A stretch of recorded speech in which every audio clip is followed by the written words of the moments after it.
Graça e paz, povo de Deus. Bom estarmos juntos nesse tempo, né, no programa Semeando Vida, conversando acerca da palavra do Senhor. E hoje, mais uma vez, né, levou um tempinho para voltar. Lucas, graça e paz, Lucas. Graça e paz, meu pastor. Graça e paz aí vocês que acompanham a gente em casa. Que esse possa ser um momento aí de edificação, né, para a vida de todos. Tem quantos anos, Lucas? 27. 20, parece carinho de mais novo, né? Contrário. Lucas, assim, um pouquinho que eu conheço da sua história, né, do seu testemunho, de onde você veio, trajetória, casamento, filho, eu tenho uma admiração pela tua idade e por tudo aquilo que você tem conseguido, né, porque a todo momento da nossa vida é um novo desafio, uma nova empreitada, um novo amadurecimento, uma nova conquista, né, e eu vejo a sua perseverança naquilo que é a tua idade. Com 27 anos de idade, é um jovem, né, que persevera para dar um bom testemunho enquanto marido, né, testemunho enquanto pai, enquanto amigo, enquanto servo naquilo que é a igreja. Isso me traz uma alegria, porque eu tenho visto esse amadurecimento. Quanto tempo você está caminhando com a gente? Vai fazer 2 anos. Chegamos aqui no final de 2017. 2 anos, 2018 para cá, 2 anos. 25 aninhos, né? Flor da idade. Eu queria que você trouxesse, né, em toda essa construção, dessa mudança geográfica, porque não foi qualquer geografia. Foram 4.000 quilômetros de distância. É uma geografia, né? A chegada, né, nessa mudança e o que você trouxe na sua bagagem, né? E o que você permaneceu com ela, com essa bagagem, o que veio com ela, e o que você abriu mão nesse tempo de aprendizado, desse deslocamento. Aí envolve cultura, envolve vida financeira, envolve estabelecer-se naquilo que é a profissão, a adaptação dos filhos, da esposa. Como foi isso, né, nesse tempo? Porque tem muita gente que está nos ouvindo, nos assistindo, né, que talvez tenha tido essa mudança geográfica, não tão longe ou mais longe ainda, ou foi de um quarteirão, mas isso imprimiu muitas coisas, né? E um jovem tomar decisões tão radicais assim, imprime no DNA de todos, né, coisas boas e coisas ruins. Como foi isso para você, filho? Às vezes a gente conta o testemunho, parece algo muito fácil e muito lindo, né? Mas na verdade no interior foi uma guerra, né? Naquela primeira vez que nós conversamos e a decisão de sair da região para o outro, no primeiro momento para mim não fazia nenhum sentido, né? Que eu já tinha estabelecido, tinha uma previsão de emprego, toda uma carreira profissional já meio que consolidada. E no final de um período, não, você vai mudar. Eu falei, tá doido? Não vou não. Não foi fácil, né? Mas dentro daquilo que nós acreditamos e daquilo que foi nos ensinado dentro do Evangelho, né, eu desde muito novo, né, o pastor fala que até o diabo foi criado, nasceu na igreja, né? Eu não nasci na igreja, né, mas minha família se converteu ao Evangelho por volta, eu acho que eu tinha uns 5, 6 anos. Então, desde que eu me entendo por gente, nós frequentamos a igreja evangélica. Mas eu costumo falar que até os meus 17 anos eu apenas acompanhava meus pais à igreja. Eu via a igreja muito bonita, era um lugar muito legal, mas era apenas um calendário na nossa agenda. A dia de quarta a gente, lá era quinta-feira, tinha um culto da família, sábado tinha um culto dos jovens e domingo a gente ia para a celebração.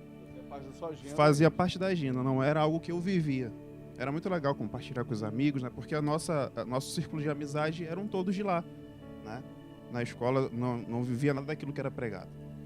Aí depois que eu tive algumas experiências com Deus, né? Deus foi preciso, sofri um acidente de moto feio, depois outras situações aconteceram, mas eu vim conhecer a Deus verdadeiramente depois que eu casei. Quando nós casamos e firmamos alguns propósitos, né, de fidelidade, tanto com questão a casamento, né, que foi uma doideira. Quando eu conheci Joane já tinha o José. Você tinha quantos anos? Eu tinha 18, fiz 19, por aí. 18 a 19 anos de idade, já tinha o José na vida dela. Isso. José tinha quantos anos? Tinha 4. 4?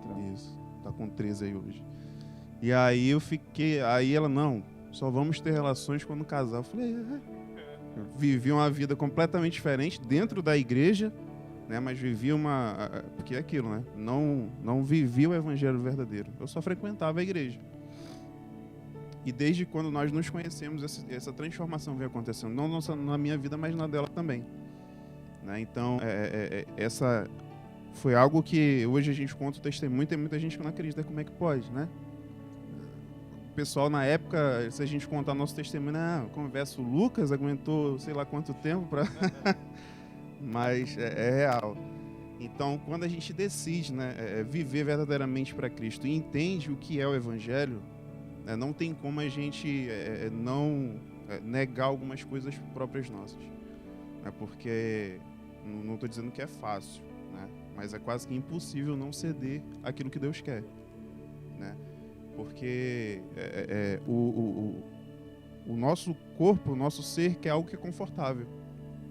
Né? Financeiramente falando, estar numa empresa multinacional é muito mais fácil que você vir para um lugar que não tem nenhuma perspectiva daquilo que é a sua profissão. É muito fácil. É assim também como é no pecado. É muito mais fácil você viver naquilo que alimenta a tua carne do que você ter que negar as suas vontades, negar aquilo que te dá prazer para viver as coisas de Deus.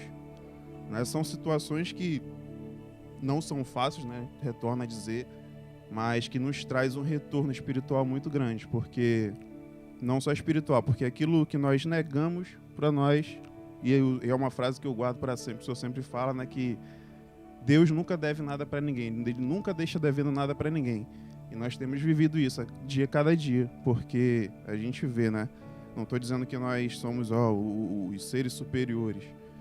Temos nossas falhas, como todos os outros. Nós temos dificuldade na família, que todos os dias nós temos que superar, assim como você na sua casa também deve ter. Mas é aquilo, ter a consciência que em Deus e obedecendo a Deus, as coisas de Deus são muito maiores do que essas dificuldades. E o que motivou essa mudança geográfica? Na verdade, foi eu nunca fui muito fã daqueles que te digo, né? E essa parada, e quando chegou aqui o pastor bate muito nisso, eu falei, aqui que eu venho. Mas não foi uma estimativa, mas foi uma palavra de Deus, né, que veio ao nosso coração no final de um congresso. E foi muito incrível a construção do pensamento, né? Porque não foi no momento de oração, em cima de um altar, não foi nada disso. Acabou todo o evento, últimos 5 dias de evento. Acabou o evento, nós desmontando todo o equipamento. A pastora chegou e começou a conversar com a gente, sei o que, Deus está me mostrando que vocês vão para tal lugar. Eu fiquei assim, vocês conhecem alguém lá? Eu não sabia, né, que meu pai tinha vindo. E aí eu fiquei, conhece? Mas vocês têm apego às coisas materiais? Eu falei, não, então vende tudo e vai. Eu falei, beleza, valeu, falou, muito bonita a sua pregação, mas eu acho que para mim não serve. Isso uns 3 meses antes de nós estarmos aqui, né? E aí, na época, a Joane, né, minha esposa, firmou um propósito com Deus de jejum e oração. Eu nem quis saber. Eu falei, é doido. Já tinha recebido a proposta dela da empresa, na época eu estava estagiando. E o meu chefe falou, não, acabou o estágio, você já tem um emprego garantido. Eu falei, top. Mas aí, em 2 meses, Deus mudou tudo, né? E aí, a decisão foi tomada mesmo, foi num propósito que eu fiz com Deus, que a Joane estava orando, não sei o que e tal. Eu falei, tá bom. E eu estava no final da faculdade, né? E não tinha passagem caríssima, no final do ano é outra temporada. E se a gente vendesse tudo também não teria, né, as condições de fazer esse translado. E aí eu falei assim, se for de Deus, Deus que me colocou na faculdade. E eu acredito que Ele não vai deixar pela metade isso. Porque eu precisava apresentar TCC e não tinha calendário para aquilo. O calendário era após as passagens que nós tínhamos procurado. E aí eu falei, eu vou conversar com a reitora da faculdade. A faculdade não é só local, ela é internacional. Uma faculdade desse tamanho não vai abrir uma exceção só para um cara que quer viajar, né? E eu dentro de mim pensava dessa forma. Eu vou lá falar com ela. Lógico que ela vai dizer não. Eu fui com esse pensamento. E aí eu cheguei lá e falei, poxa, queria falar com a reitora da faculdade para falar sobre a situação. Pode ir lá que ela tá sem ninguém. Eu falei, que doideira. O pessoal falava que para vir tinha que marcar 2 semanas antes. E aí quando eu expus a situação, ela falou, não, pode ficar tranquilo, eu vou. Quando que você quer apresentar o TCC? Eu falei, já tá pronto? Eu falei, já. Então, dia tal você apresenta. Aí eu tinha que fazer a prova do ENAD, porque minha faculdade, meu curso foi selecionado naquele ano. E aí eu fiz apresentei o TCC na sexta, No domingo eu fiz a prova do ENAD, na terça-feira eu estava embarcando para vir para cá. Então foi... As coisas de Deus aconteceram assim de uma forma meio que ou vai ou racha. Né? Porque aquilo que a gente conversou um dia desse, se talvez a gente não tivesse vindo, provavelmente minha família teria acabado. Né? Se não tivesse havido essa mudança geográfica, provavelmente a gente estaria num lugar bem ruim, que não seria aqui. E terminar, né, esse primeiro pensamento, como Deus fez para guardar uma família, para guardar o José, você e sua esposa. Quando a gente chamei para a gente poder conversar aqui, eu estava lendo o Salmo 37. Entrega o caminho ao Senhor, confia no Senhor, descansa no Senhor e espera no Senhor. De repente você que está assistindo, ouvindo, né, esse testemunho de um jovem de 27 anos de idade e bem rodado, são 4.000 quilômetros afinal, né? A entrega, a confiança, o descansar e o esperar, porque tem promessa na vida dele. Que seja assim também na tua vida, em nome de Jesus. Deus te abençoe. Deus abençoe e até a próxima, se Deus quiser.